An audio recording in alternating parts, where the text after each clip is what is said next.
Hi, I'm Navid Ansari. I have more than 8 years experience in PCB design. In this course, we want to build a custom Arduino. It is a real experience, so we will explain all of the things that Circuitmaker have, and we will design this custom Arduino that it has a Arduino in it, and it has more than just Arduino. It has a temperature sensor and it has two relays. It is so much cheaper than a regular Arduino. First, we will talk about its power supply, and we will design its power supply in here. Next, we will design USB to serial or UART converter as cheap as it can be. Next, we will talk about exact Arduino and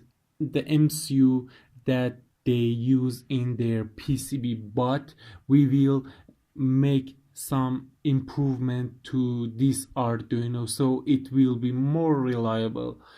Next, we will add a temperature sensor to our custom Arduino, and after that we will add two relays to our PCB. You see, in here we add some rules to our schematic, so in PCB we don't make any mistake. We will talk about why we want to use transistor for driving relays.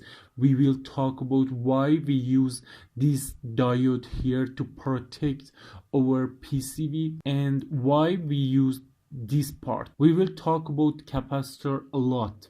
What capacitor you should choose on the input side of this regulator, and what the capacitor you should use on output of this capacitor. We will talk about all the thing about this MCU that is 80 mega 8, and we use it as Arduino, and why we should use crystal on it. In this course, we want to use SMD part for all the component that we want. We will talk about what part to use so mechanical stress can't break your PCB. Next, we will talk about how you can calculate what is the width of this track here, how much clearance you should have between polygon and this track here so our PCB won't be explode. We will check all design rules so we don't make a mistake. Altium Circuitmaker will help us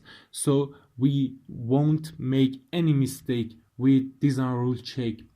We will create a polygon for our PCB so it will be more reliable against noise and crosstalk. We will talk about how you can place all the component on PCB fast and easy. We will talk about how you can route your PCB so crosstalk won't affect on it or noise won't affect on it. Let's just begin.